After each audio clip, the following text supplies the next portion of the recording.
What's up everybody, my name is Takuma Matsui, I'm a producer and instructor here at 343 Labs in New York City.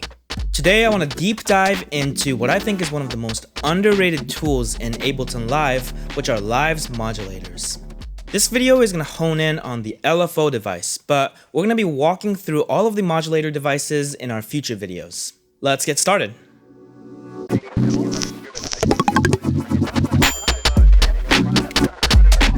So before I start, I want to let you know that the project file that I'm using in this video is available for download so that you can follow along as I go.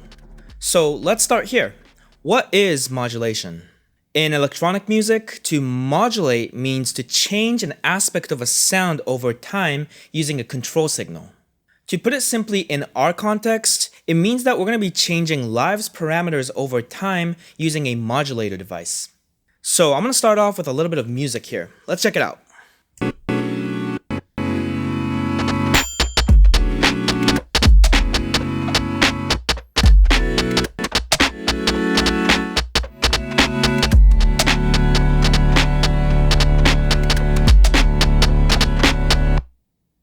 Here's the synth patch that's playing all the chords here. I have wavetable, erosion for noise, and some chorusing.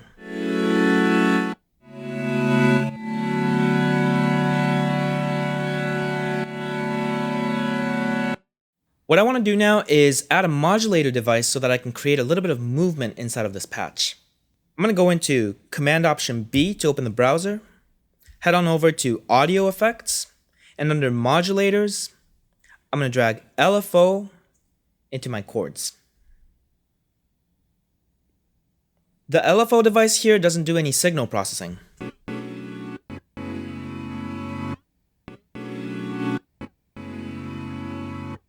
Instead, we're going to use this device to modulate parameters inside of Live. Now, LFO stands for Low Frequency Oscillator.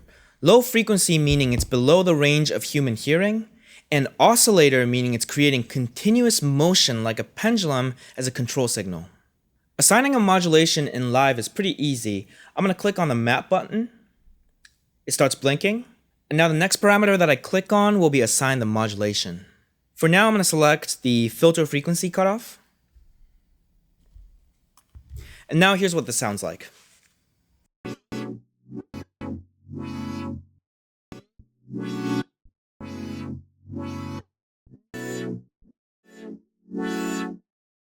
Now that I have a modulation assigned, let's take a closer look at the LFO device. The first parameter here is the rate of modulation.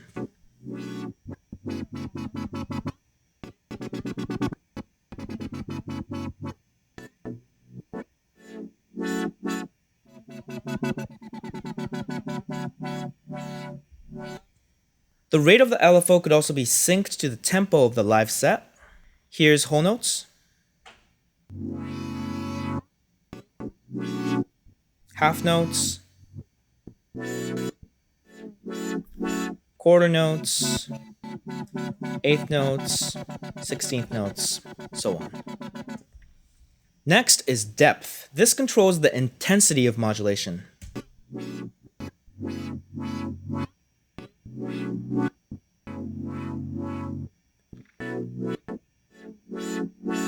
We can also do a similar thing by limiting the range of modulation up here.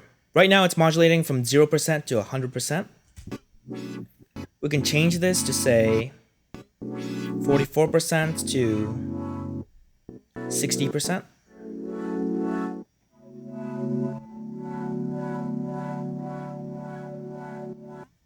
Offset, as the name suggests, offsets the range of modulation. We can also change the waveform shape from sine to a downward slope or a square wave. Or my favorite is random numbers. Jitter adds a little bit of randomness to the waveform shape.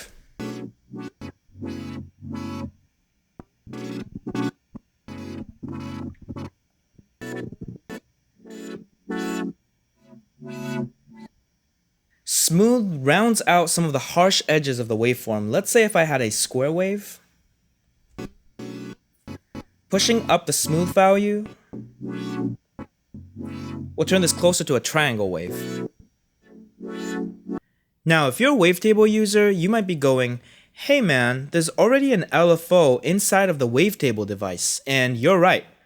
What's cool about the LFO device is that we can open multi-map, and now we can assign the same control signal to parameters inside and outside of wavetable. Let's click map, and this time I'm going to modulate the frequency of my erosion device.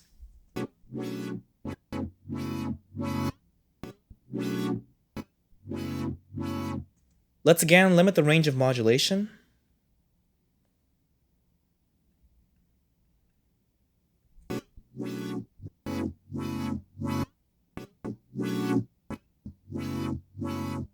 I'm also going to modulate the chorus dry wet. Again, limiting the range of modulation.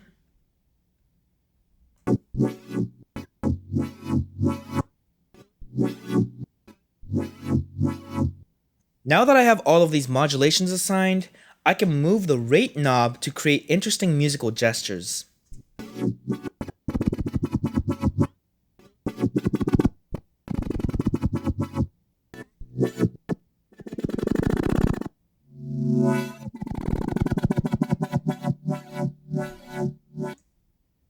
Now, we can automate the rate of the LFO here, but I want to explore one more technique, which is the idea of cross-modulation.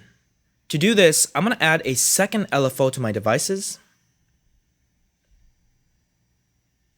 And now I'm going to assign the second LFO to the rate of my first LFO.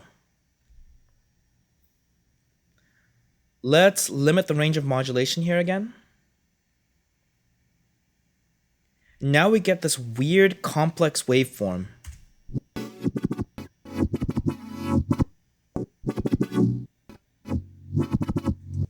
So this is cool, but this isn't cross-modulation yet. I'm going to again open up multi-map and map this first LFO back to the rate of the second LFO.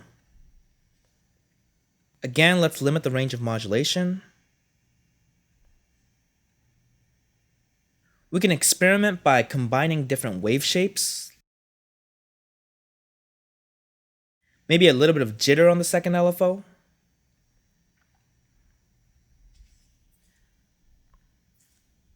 And now here's what I have.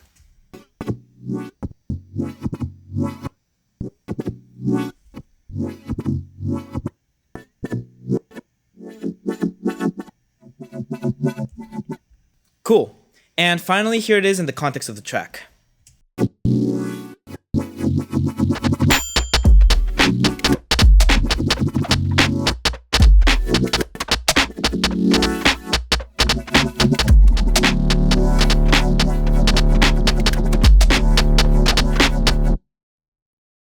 So hopefully you can see that using modulators can add a layer of complexity to your music.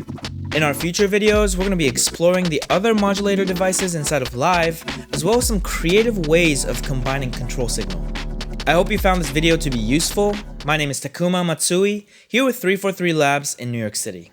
For more information on our courses in New York, Berlin, and online, please check us out at 343labs.com. Thanks for watching. I'll see you all next time.